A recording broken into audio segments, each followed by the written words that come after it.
அண்ணாமலை ஏதாவது ஒன்று சொல்லுவார். அவர் பேச்சுக்கும் அவர் செய்திக்கும் தொடர்பு இல்லை. அவர் எவ்வளோ பெரிய பொய்யை சொன்னார்.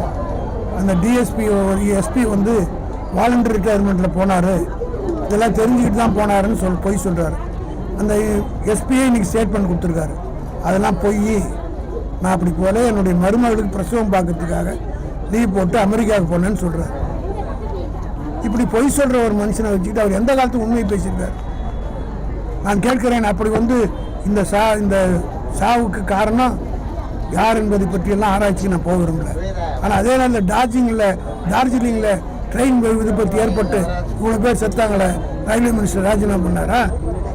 இந்த நீட் தேர்வுடைய கொஸ்டின் பேப்பர்லாம் அவுட் ஆகி சுப்ரீம் கோர்ட்டு காரி துப்புத பல பேர் செத்துருக்குறாங்களே, அந்த மத்திய அமைச்சர் ராஜினாமா பண்ணாரா?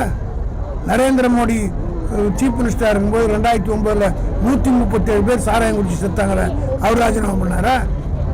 ஆக வாய் பிடித்ததோ மாங்காய் பிடித்தோன்னு பேசக்கூடாது, கான்கிரீட்டாக சொல்லணும். அது மட்டும் இல்லை, ராஜினாமா பண்ணணும்னா பாண்டிச்சேரியில் இருக்கிற அவங்க சீஃப் மினிஸ்டர் ராஜினாமா பண்ணணும். அங்கிருந்து தான் சரக்கே வந்துருக்குதுன்னு இப்போ போலீஸில் ஆக்கலாம் சொல்கிறாங்க. பிஜேபி லைபிள், அவங்க தான் பண்ணியிருக்காங்க. நான் சொல்கிறேன், அண்ணாமலையினுடைய சதி திட்டம் தான் இதுன்னு நான் சொல்கிறேன். அவங்க கட்சி ஆடுற மாநிலத்திலேருந்து வந்திருக்குதுன்னா விக்கிரவாண்டி தேர்தலுக்கும் இதே ஒரு சம்பந்தம் இருக்குது. இவங்க அம்சி தேர்தலுக்கு முன்னாடி இப்படி செய்யணும்னு திட்டம் போட்டாரோ என்ற சந்தேகம் என்னை போன்றவருக்கு ஏற்படுது. அண்ணாமலை ஏதாவது ஒன்று சொல்லுவார். அவர் பேச்சுக்கும் அவர் செய்திக்கும் தொடர்பு இல்லை. அவர் எவ்வளோ பெரிய பொய்யை சொன்னார். அந்த டிஎஸ்பி எஸ்பி வாலண்டரி ரிட்டையர்மெண்ட்டில் போனார், இதெல்லாம் தெரிஞ்சுக்கிட்டு தான் போனாருன்னு பொய் சொல்கிறார். அந்த எஸ்பியை இன்றைக்கி ஸ்டேட்மெண்ட் கொடுத்துருக்காரு, அதெல்லாம் பொய். நான் அப்படி போல என்னுடைய மருமகளுக்கு பிரசவம் பார்க்கறதுக்காக லீவ் போட்டு அமெரிக்காவுக்கு போனேன்னு சொல்கிறார். இப்படி பொய் சொல்கிற ஒரு மனுஷனை வச்சுக்கிட்டு அவர் எந்த காலத்துக்கு உண்மையை பேசியிருக்கார்? நான் கேட்கிறேன். அப்படி இந்த சாவுக்கு காரணம் யார் என்பதை பற்றியெல்லாம் ஆராய்ச்சி நான் போக விரும்பல. ஆனால் அதே நேரத்தில் டார்ஜிலிங்கில் ட்ரெயின் விபத்து ஏற்பட்டு 3 பேர் செத்தாங்களே, ரயில்வே மினிஸ்டர் ராஜினாமா பண்ணாரா?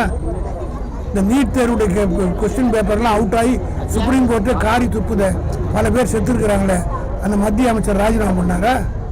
நரேந்திர மோடி சீஃப் மினிஸ்டர் இருக்கும்போது 2009 137 பேர் சாராயம் குடிச்சு செத்தாங்களே, அவர் ராஜினாமா பண்ணாரா?